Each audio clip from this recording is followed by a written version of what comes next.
নমস্কার, আপনাদের সবাইকে পাপিয়ার হেসেলে সাদর আমন্ত্রণ। আপনারা সবাই কেমন আছেন? আশা করছি অনেক অনেক ভালো আছেন। আজকে আবার একটি অপূর্ব স্বাদের সিম আলু পোস্ত ঝাল চচ্চড়ি রেসিপি নিয়ে চলে এসেছি। তো চলুন এই রেসিপিটি শুরু করা যাক। প্রথমে এখানে আমি কড়াই বসিয়ে দিয়েছি। কড়াইয়ের মধ্যে দিয়ে দিলাম সর্ষের তেল। যেহেতু পোস্ত বা সর্ষে হবে সেহেতু আমি সর্ষের তেলটাই প্রেফার করি, কারণ এতে টেস্টটা বেশ ভালো আসে। তো সর্ষের তেল দেওয়ার পর সর্ষের তেলটা গরম হয়ে গেছে। এবার এর মধ্যে দিয়ে দিলাম একটি চিড়ে রাখা কাঁচা লঙ্কা, তার মধ্যে দিয়ে দিচ্ছি হাফ টিস্পুন কালো জিরে, দিয়ে এটা একটুখানি নাড়াচাড়া করে নিয়ে আমি এর মধ্যে দিয়ে দেব একটু সরু করে কেটে নিয়েছি আলু। এটা নতুন আলু, কেটে নেওয়ার পর ধুয়ে পরিষ্কার করে নিয়েছিলাম।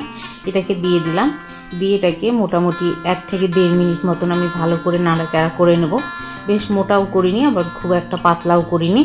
এটা ভাজতেও গলে যাবে না বা ভালোভাবে সেদ্ধ হবে, সেই রকম করে নিয়েছি। মোটামুটি 2 মিনিট মতন আমি এটাকে ভেজে নিলাম।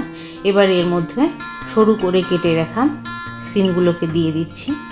সিমগুলোকে দিয়েও একটুখানি মোটামুটি 1-1.5 মিনিট মতন নাড়াচাড়া করে নেব। সিমগুলো ভাজতে বেশি টাইম লাগবে না, সেজন্য আলুটাকে একটু আগে দিয়েছিলাম, তাতে আলুটা মোটামুটি অনেকটা ভাজা হয়ে গেছে। এই যে সিম আলু একসঙ্গে নাড়াচাড়া করে নিলাম।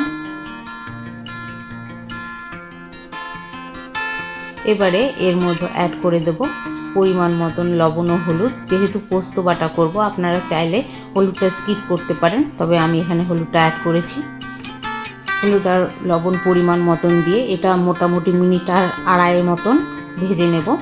2 থেকে 2.5 মিনিট মতন এটাকে লো ফ্লেমে ভালো করে ভাজলে সিম আর আলু ভালোভাবে ভাজা হয়ে যাবে।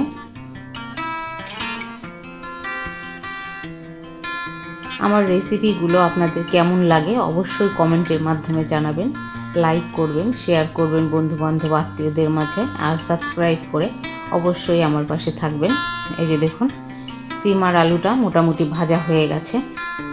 এইবারে এর মধ্যে আমি দিয়ে দেব পোস্ত আর কাঁচা লঙ্কা। এখানে 2 টিস্পুন পোস্ত রয়েছে আর 4টে কাঁচা লঙ্কা রয়েছে। আমি একটু ঝাল ঝাল করবো জন্য 4টে কাঁচা লঙ্কা দিয়েছি। এটাকে ভালো করে পেস্ট করে নিয়েছি।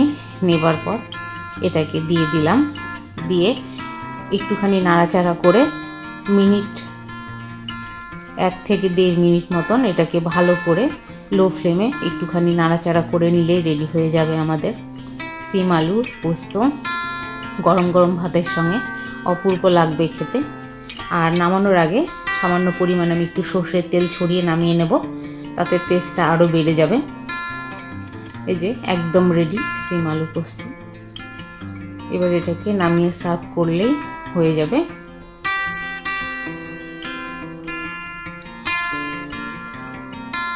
এবার এটাকে আমি সার্ভ করে দিয়েছি।